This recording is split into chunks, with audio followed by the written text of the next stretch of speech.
KP4MD N6QNJ.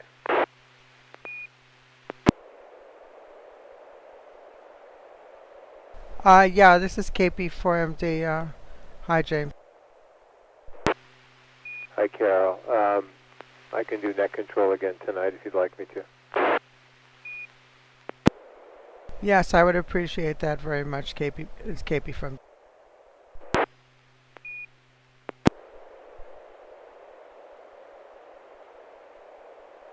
Good evening. This is James, Kilo November 6, Quebec November Juliet, your net control operator for the River City ARC's Slow Scan TV Net. This net serves for training and practice in image transmission modes and meets Wednesday nights at 9 p.m. on the N6NA repeater on 441.30 megahertz. River City ARC's members and all licensed amateurs are welcome to participate. If you wish to join the net or need to make a call at any time, please announce your call sign between transmissions, and net control will acknowledge you. If an emergency should arise and you need the repeater, please contact the net control by saying, "Break, break." A double break signifies emergency traffic. The net will stand by for you until the emergency is terminated or the traffic is moved to another frequency. Stations who wish to check in are asked to respond with their full call sign using the recognized ITU phonetic alphabet and their name. I will recognize each station before continuing. Any station who wishes to check into the net, please come now.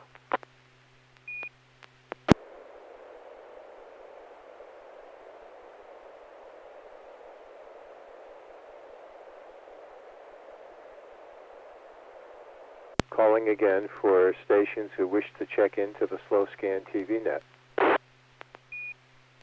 Hey, good evening. Alpha India 6 Delta Golf in Florence. Joel.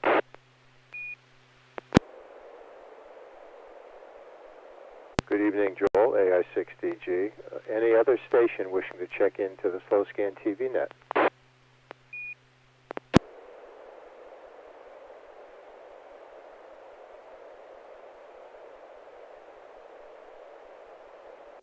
All right, well, Joel, it looks like it's you, me, KN6QNJ, and I assume Carol will be checking in any moment now. Are you ready to send a picture? Let me check for tone. Hey, let me...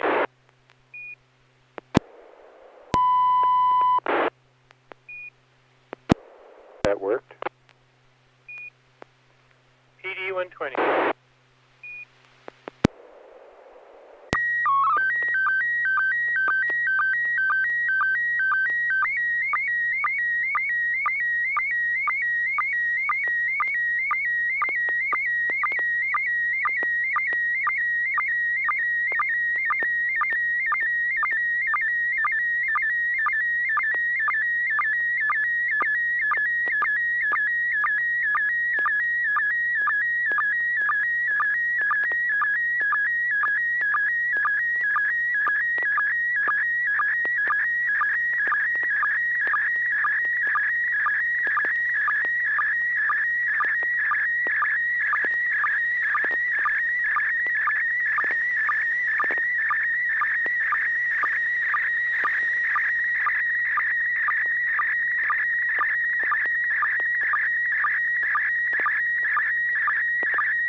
AS6DG, I have really clear copy of a blue circuit board, and I don't know what this is for, maybe a whole transceiver, but look forward to hearing about this. I love the color. The blue is really nice. Carol, do you see that KP4MD?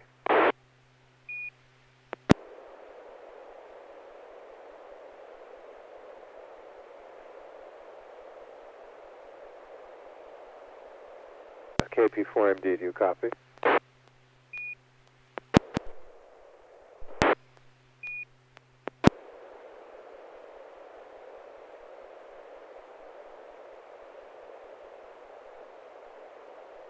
Trying one more time. I heard keying up. Carol, was that you, KP4MD?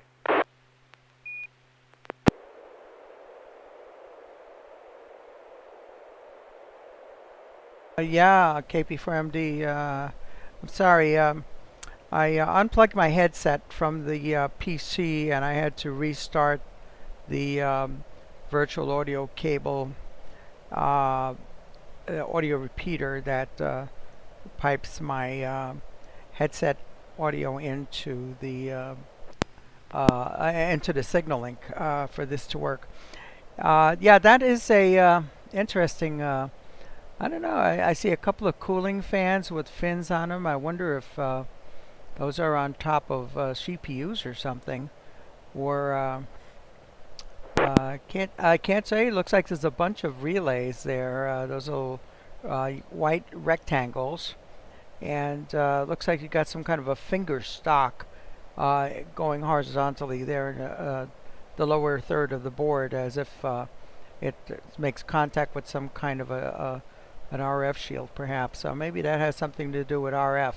I really don't know what that is, but it looks really neat. So back to net controls, KP4MD. Thanks, Carol. Joel, before I come back to you to tell us what this is, I want to say good evening to Andrew and Alf, KN6PRD. Alf is trying to program his ICOM ID 52.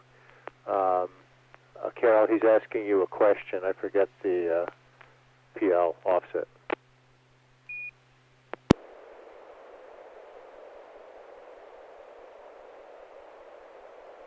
Joel, go ahead. AI6DG. Tell us about this. So this is kind of like repair week. I've got two things down and dead. This is a picture of the insides of my Flex radio, which has been Flex Radio 6500, which has been down since field day. And hang on.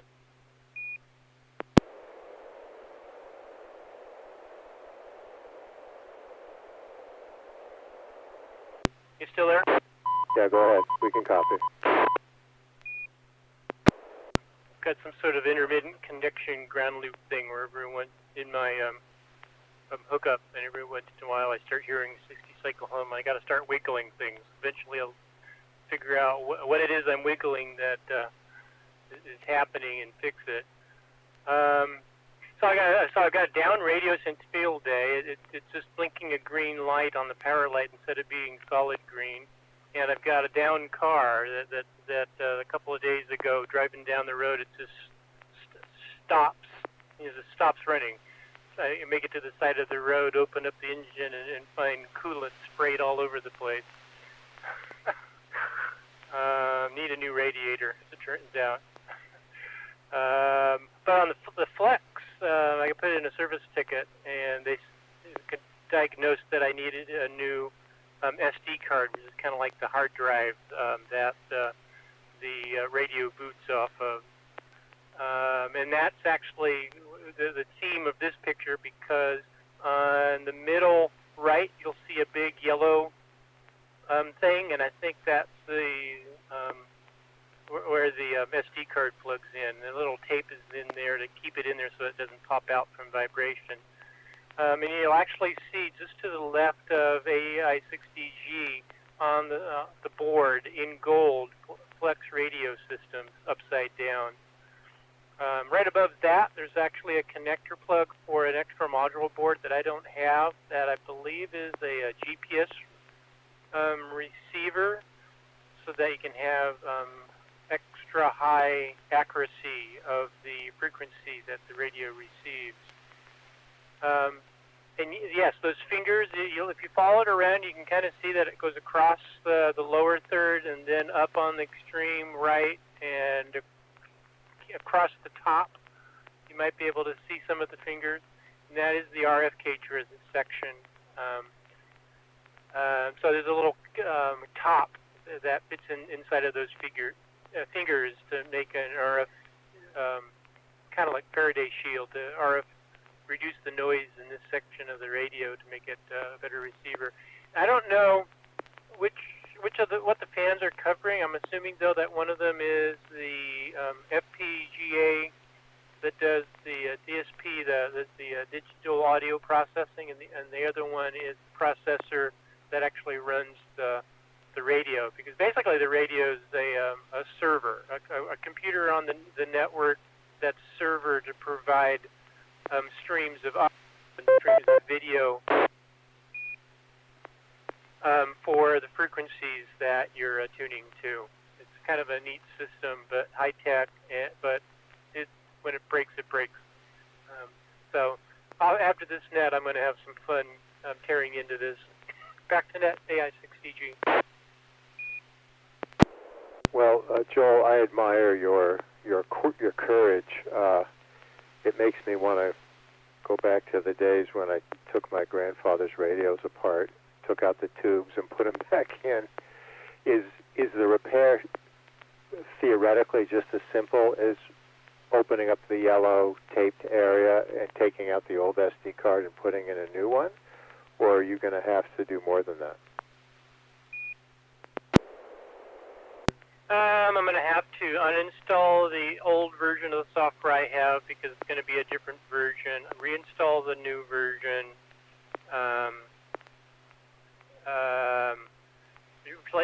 simply just replace the card, fire the radio up. Hopefully the radio will complete the boot and go to a solid green power light, and then when I start up the software, it'll connect to the radio and update the software on the radio to what I need it to be.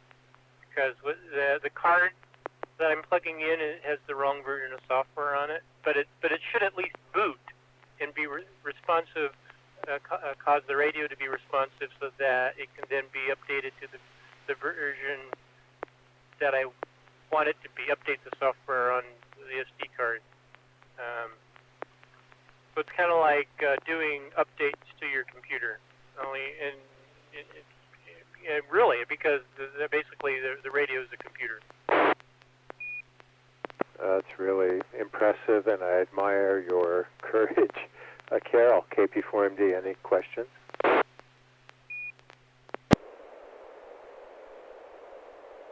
No, I just wanted to comment that from what I've heard, one of the problems a lot of the Flex 6000 series people have is that SD card failing.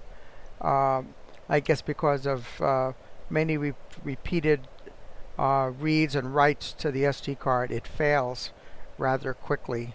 And I don't know if I think they had come up with a different firmware that does less of that doesn't overuse that SD card to make it last a longer. Over. Roger on that. So yeah, there's a SD flash memory, SD cards, USB hard drives. They're all solid state, and they have limited number of writes that can be done to them before they wear out. So if you're in a heavy write environment, they wear out eventually. The newer cards are a lot better than the older cards in terms of how long they last. So apparently they did have something that was writing to the cards in the radios, and they wore out, and it's now fixed. I'm not convinced that that's what happened to mine, but as long as it works, I don't care. And obviously, if I'm showing you a picture that I've taken of this, I've been into this before, so it's just gotta be careful. Use standard anti-static practices. I've been in there and replaced the two fans, or Actually, I don't know if I've replaced them, but I've serviced them, at least one of them. Because the fan is another thing that commonly goes out in those. And when the fans go out, they slow down, and the radio senses that the fan's not spinning as fast as it has, and then that's another failure mode that can happen in these. Advantages and disadvantages, trade-offs. Back to Net AI6DG. Thanks, Joel. It's very interesting. Before we move on, let me see if any others want to join the net tonight. Any other listeners want to participate?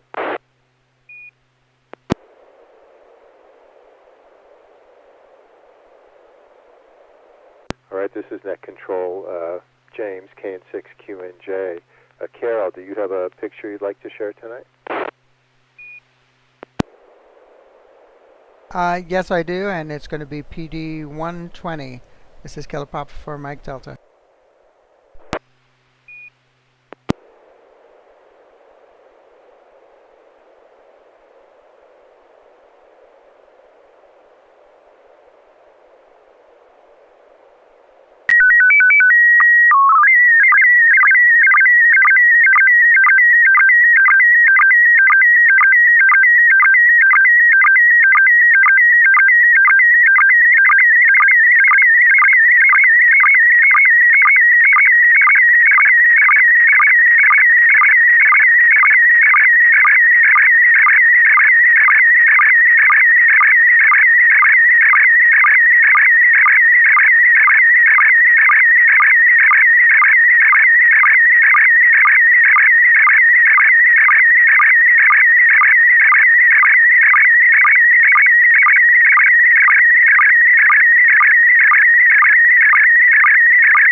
Okay, KP4MD, I have a picture of a computer-based oscilloscope, maybe a computer VNA. I'm not quite sure what this is.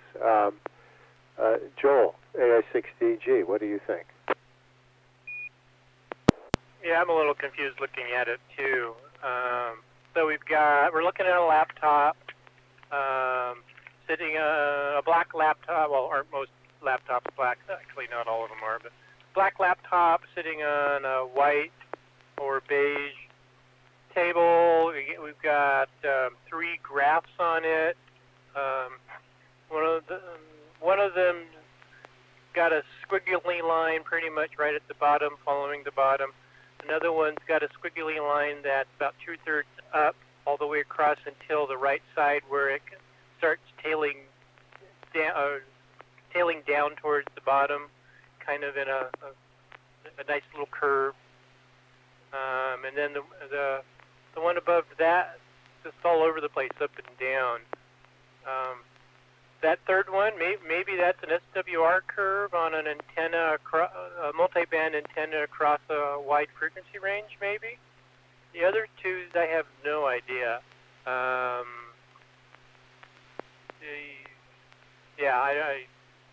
Not enough hints, not enough material to work off of.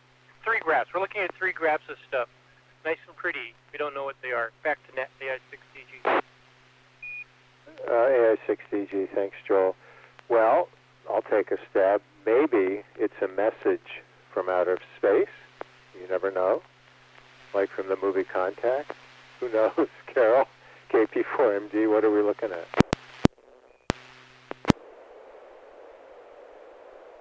Okay, yeah, this is KP4MD. This is a picture that I posted on my old QSL website.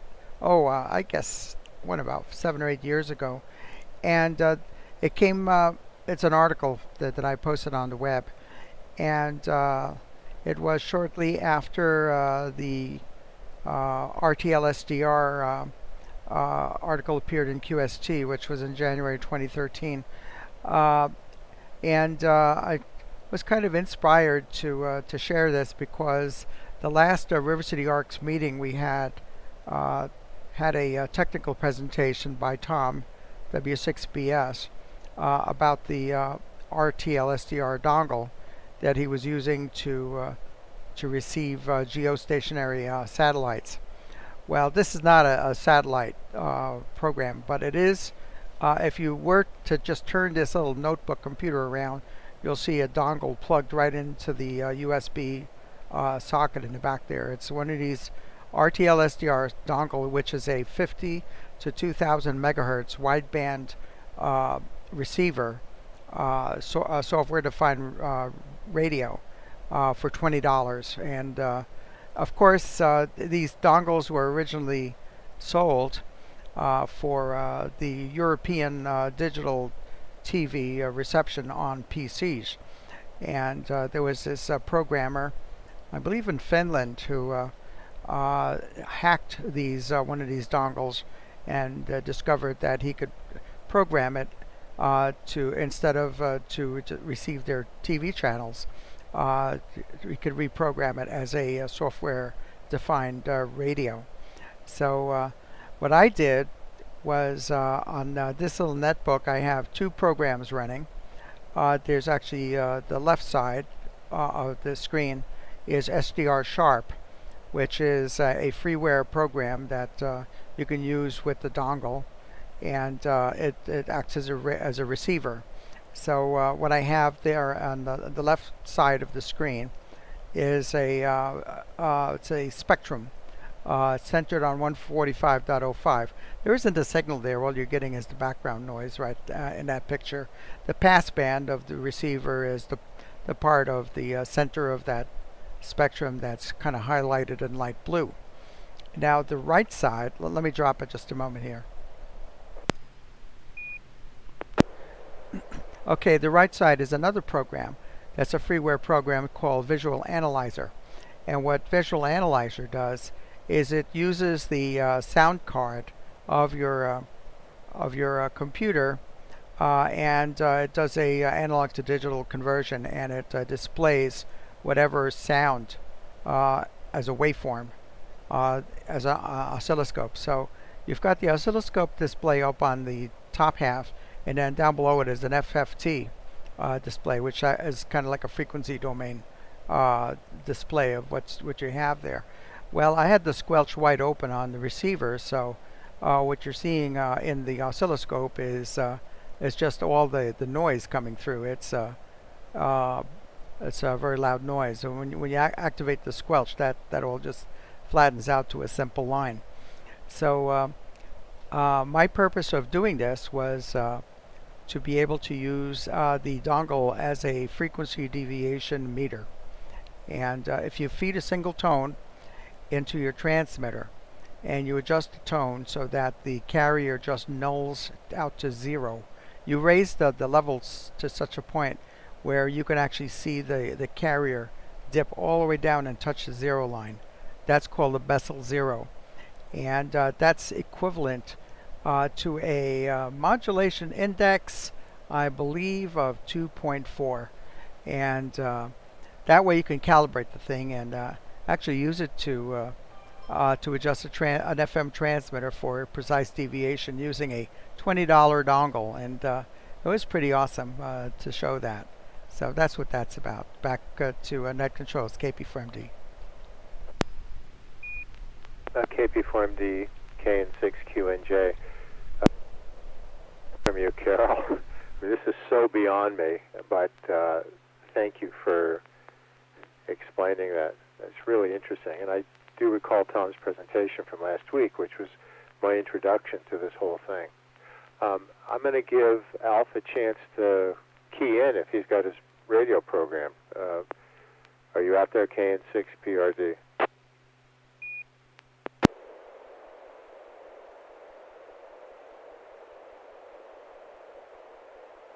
All right, negative copy. Joel, any questions or comments for Carol, AI6DG?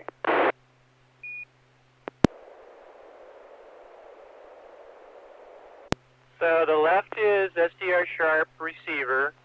The right top is just an oscilloscope of the static that you're receiving, and the bottom is a spectrum analysis of the static you're receiving. Is that correct?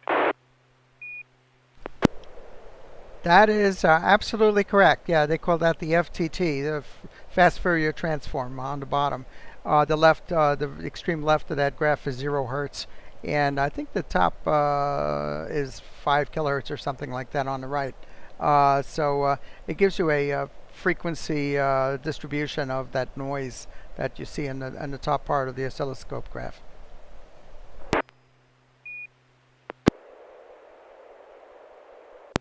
So is this part of the calibration process to do the deviation measurement? Well, yeah, I essentially was adjusting it so that with the receiver wide open, the squelch wide open, I would get full scale deflection on the oscilloscope. It's a really neat thing you could do, because when you get a flat line, when you're transmitting a signal and it's coming through the SDR sharp into that visual analyzer, it is DC coupled. So if your carrier is right on the center frequency, that line, you'll just get a flat horizontal line that's right on the 0 volts line there. If you go up in frequency, that line will go up. It'll just be raised by a certain amount of millivolts or so, which is proportional to the frequency that you deviate from the center, and vice versa if you go down. So then when you have a modulation waveform like a sine wave, you'll see the frequency peak. The actual amplitude is showing you it's proportional to the frequency. Over.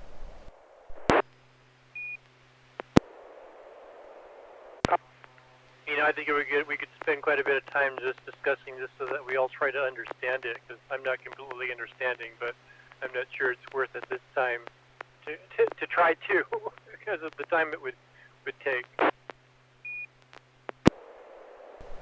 Yeah, okay, I'm going to go ahead and I'll send you a link to my write-up on this, so if you want to go into it a little bit further, that's perfectly fine. That would be perfect, because that way we take it offline and still learn. And obviously send it to all of us so we have a chance to dig into it. Contact? Go ahead. Is that KN6PRD? Yeah, it worked out. Kilo November 6, Papa Romeo Delta. Finally got it going. Congratulations, Alf. Well done. Now all you have to do, and I know you can do it with that handheld, is to send us a picture. So I have a question about not the program, but the language. Apparently the app only allows certain languages to be transmitted. So I have SC-116 seconds. Is that okay? KP4MD. Did you hear what I said? Yeah, we heard your question. What was you're talking about the mode, the picture mode, or it's not a language, it's the mode that you'll be sending the picture. Which one did you say it is? Yeah, apparently only a few of them can get sent, and then the rest of them are like really long, like 60-second, 120-second transmissions.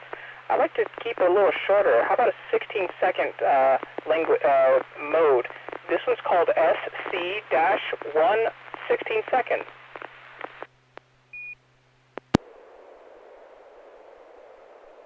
Yeah, I am not familiar with that mode, and I don't know if MMSSTV would receive that mode. There was a double.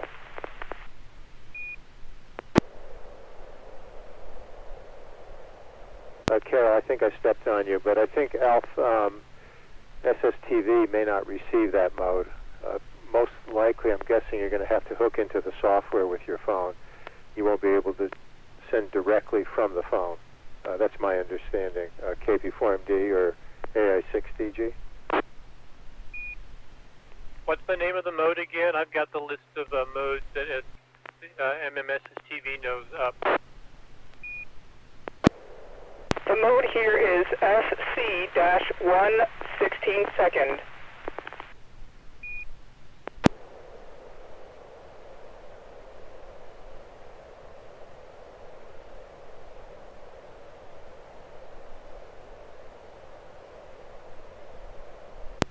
Yeah, I don't see anything at 16 seconds, but if it's that short, why don't you just give it a try? It's not a great loss in time for us. Okay, I'm just going to put the phone next to the HT and give it a lean. Here goes. All right, 1 second.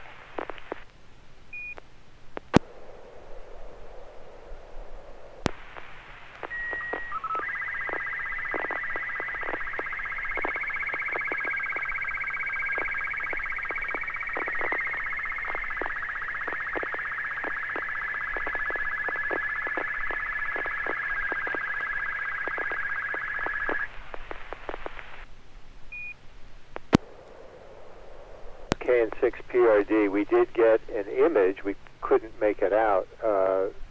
AI6DG, did you get an image? Black speckles? No, I did not. I didn't start decoding, so I'm not sure that's supported by MMSSTV. I'm in auto mode, so if it recognizes an image coming across, it should start displaying it, and I didn't get anything. Copy that. KP4MD, did you get anything? No, negative, nothing here. I don't mind if you, I mean, it's not a problem if you want to send a longer one. The ones we normally have used is Scotty 1, Scotty 2, Martin 1, Martin 2, or PD 120. Those are, I mean, the shorter ones, Robot 36 works. We've done that. Robot 24, Robot 72. Any of those would work fine.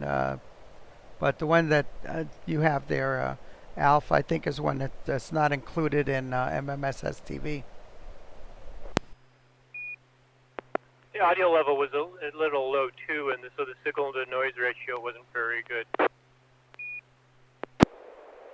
Taking note. How about Scotty S4? Is that something that can be translated?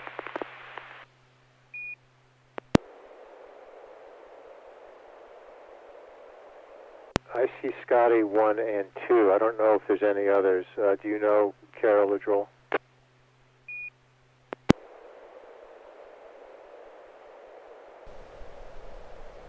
No, I just know Scotty 1 and 2. That's all we have. How about Martin M1?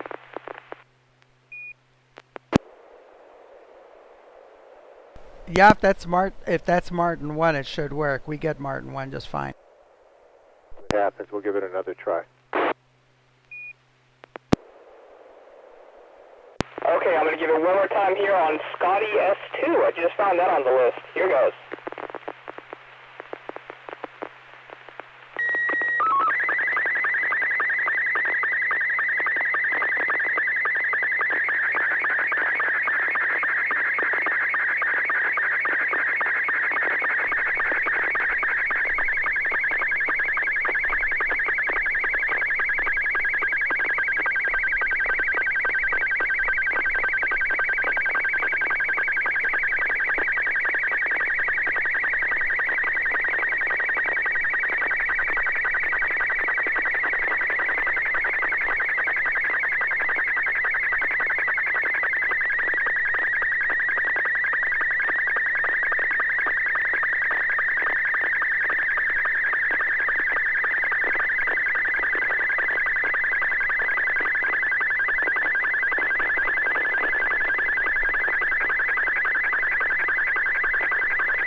KN6PRD.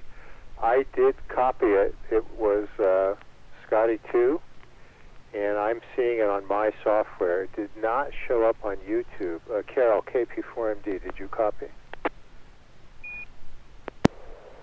Negative. No, I think there may be something wrong on my side. Yeah, I think there might be something wrong here. But yeah, I'm curious to see what you received there, or if Joel got anything. Joel, AI6DG, did you get anything? This is KN6QNJ for ID. Yes, I got it, and actually got it quite well, except for at the very beginning. It started pretty clear, and it got a little staticky towards the bottom. So it looks like we're looking at a corner of an SUV or a Jeep or something like that, in kind of a low down mode looking out.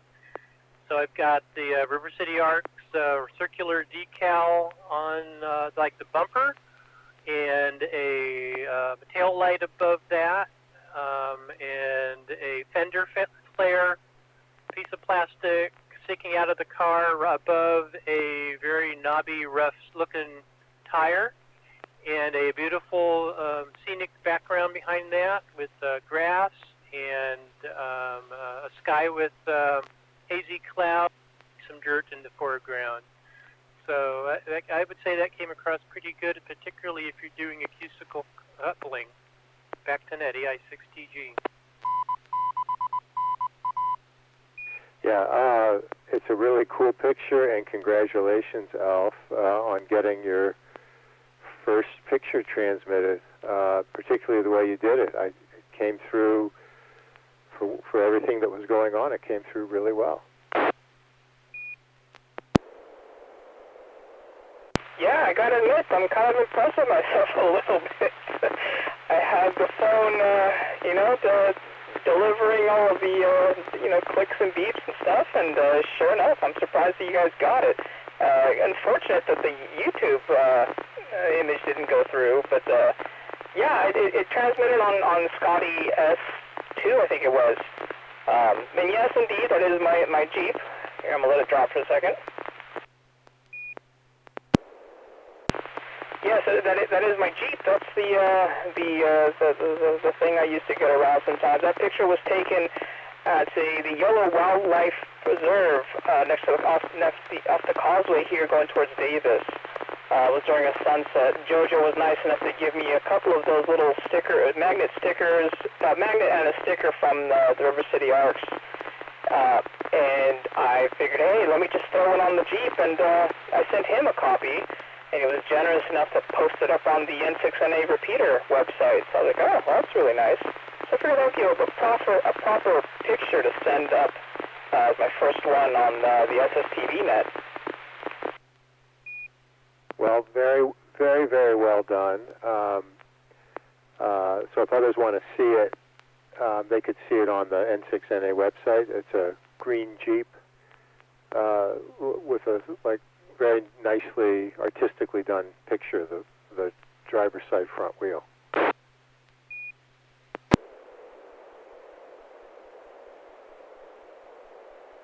That's good. Well, congratulations, KN6PRD. Good job, Alf.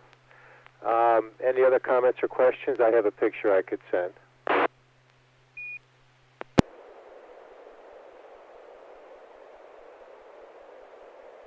All right, hearing none, I'm going to do a tone test real quick.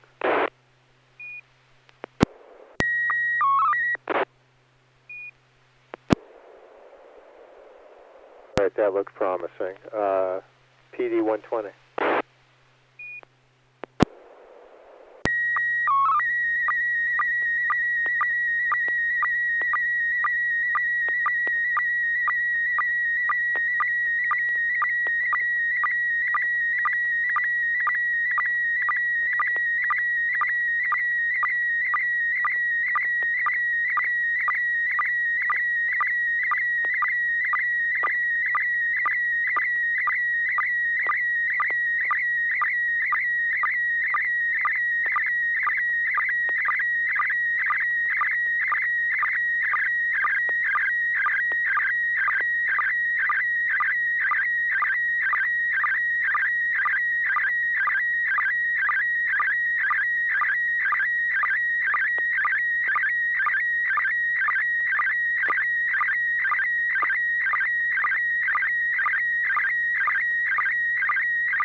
Okay,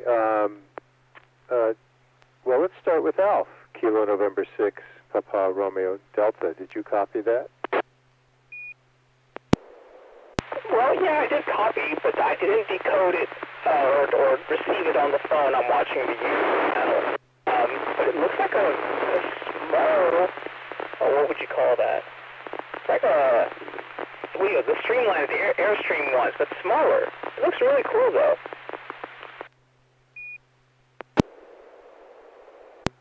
Thanks, Alf. Joel, AI6DG, comments? So yes, it's an Airstream trailer. Looked to me like it's probably in a dealer showroom. It's just too clean. But it looks like it has that showroom look. Yeah, and it is a small Airstream, small trailer, doors open, windows with awnings on the front, awnings open, a awning off to the side, over the door that's not awning in mode, it's coiled up. The big box on the trailer tongue, I'm assuming for like a gas for the stove. Up on the top, I can just see edges of, looks like an air conditioner and an antenna, kind of a toroid type of antenna, so I don't know if that's GPS or FM radio or satellite of some kind. Although I might see a satellite dish behind that too. I can't tell if that's part of the building or part of the trailer. But this looks, and is that a bicycle on a rack? I can see just an edge of a tire sticking out the back on the left. So looks small, but definitely can have fun with it, and it's small enough that I'm sure you have much less trouble finding something to tow it with. Back to net, AI6DG. As always, Joel, excellent detailed observations. Carol, KP4MD.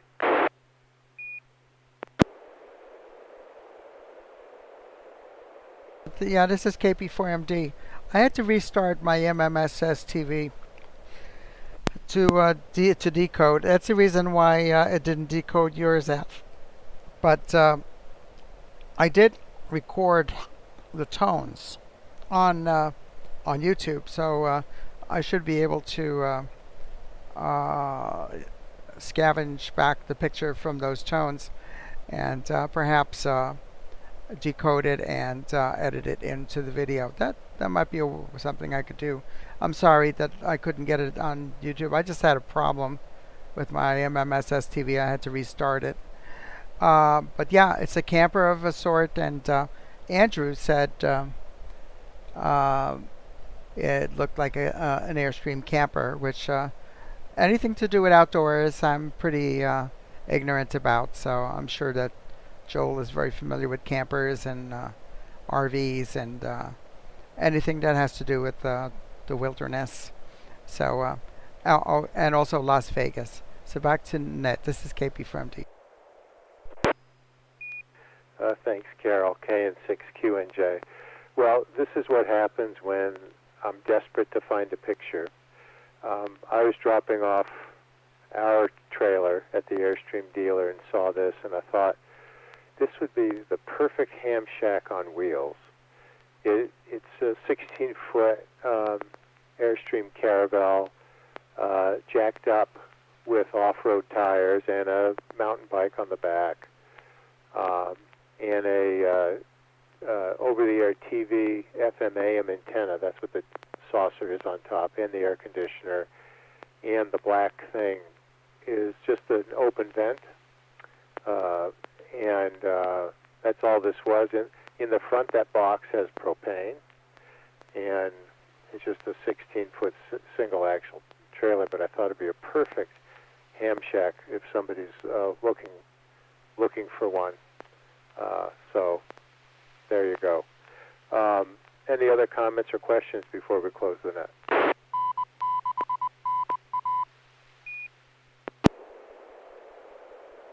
Have you discussed that idea with your wife yet? No, negative. And Alf KN6PRD, yes, your Jeep could pull this, because I think your Jeep probably can pull 5,000 pounds. This is probably 3,400 pounds. Oh, yeah.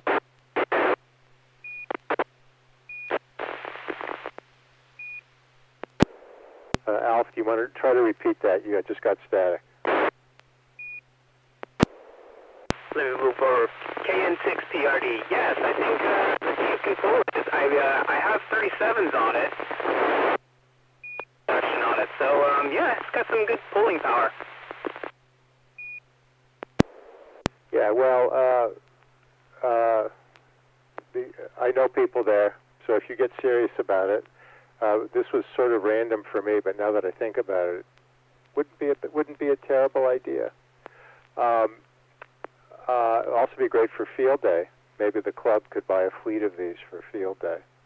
Any other comments before we close the net? I think we need to be handed out a handful of winning lottery tickets before we go much further with this, because something's got to pay for all of this. Otherwise, it sounds great. Back to net, AI6DG. AI6DG. I see. I picture a flex radio in one of these sometime soon. All right. Let me close the net. It's 9:50. Thanks, everybody. Alf, congratulations again on transmitting your first SSTV picture, KN6PRD. Well done. Joel and Carol, AI6DG and KP4MD. I always learn a lot from you, so thanks. And thanks to everybody else who listened in or participated in tonight's SSTV Net. We hope to see you again next Wednesday at 9 p.m. The net is officially closed at 9:50 p.m. This is James, Kilo November 6, Quebec November Juliet, wishing all of you a good evening.